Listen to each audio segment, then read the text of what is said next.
The first full Saturday of college football picks, Joe Duffy's picks. We're going to give you a couple free winners for today, and we're going to give you the sharp information that professional gamblers love to use. At first, you know what? I'm going to take a look at a couple free picks on some marquee games, Oregon and Georgia. Now, this game did open up at 17.5 and 50.5. The last line I saw was 17 and 53. This half-point line move, it's definitely noteworthy. 17 is a key number, and every pro bettor certainly knows the value of that.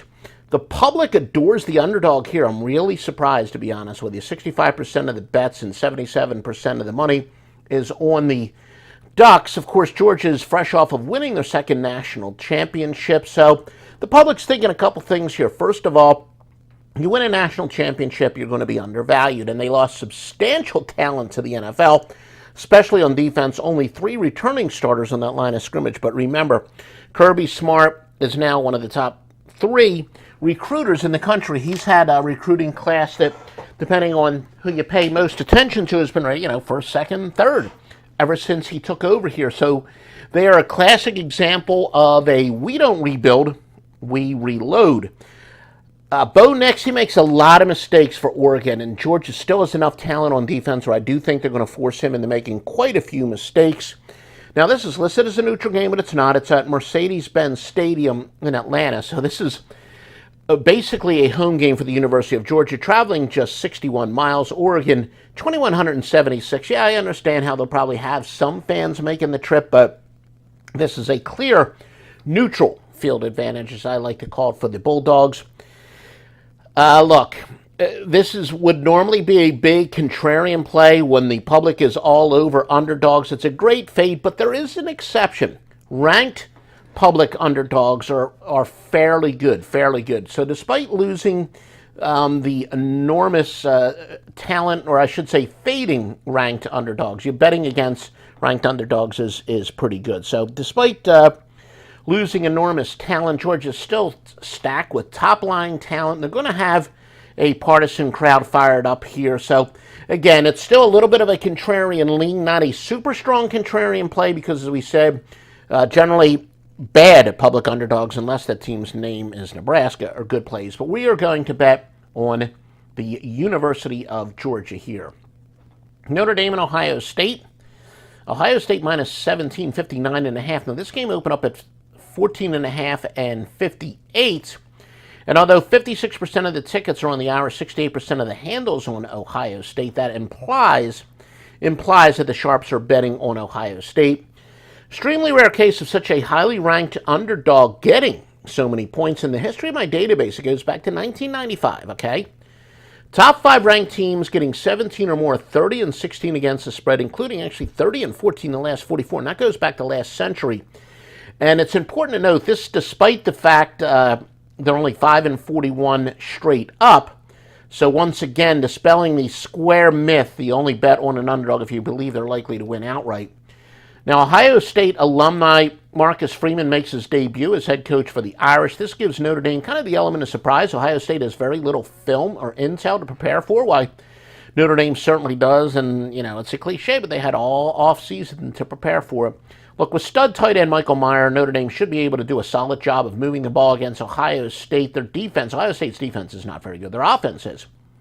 Now, the Buckeyes' offense is possibly the most talented offense in the country, but Notre Dame will have success against that defense. They have 15 starters returning. From a motivational standpoint, it's a lot more important for the Irish to stay competitive than Ohio State to make a statement blowout. Look, it's possible where Notre Dame, if they say lose this game, a very close game, and then they run the table, they could definitely make the Final Four. And at the very least, Notre Dame at times, they've struggled in some big games, although they were competitive against Georgia a couple years ago. I just think this game means too much to Notre Dame to stay close, and there's what is the statement motivation for Ohio State? I mean, they win and they go undefeated. They're going to be in the Final Four, so there's not really a statement game needed for Ohio State. So I'm going to go with Notre Dame as a free pick. All right, now let's take a look at some news and notes for the Saturday portfolio, please visit offshoreinsiders.com. Support this free information and make sure you subscribe to us on Twitter at Offshore Insider. Yes, there's no S because of character limitations. Offshore Insider on Twitter. Arizona and San Diego State. Now, often 1-11 straight up season and adding stud Washington State transfer Jaden DeLaura as starting quarterback. Zona could definitely sneak up on some teams this year. They're going to be dangerous.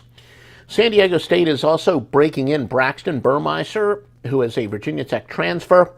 Now, San Diego State is 7-2 straight up to the Pac-12 and rumored to be headed there, so you could say this would be a quote-unquote statement game for them. Yeah, I guess I used that term a couple times, but it is important when you're talking about some motivation. In fact, retired journeyman handicapper O.C. Dooley, I don't totally agree with him, but he does think that, the fact that San Diego State are going to be opening a new $310 million stadium, going to be big motivational. The fans are going to be a little more excited.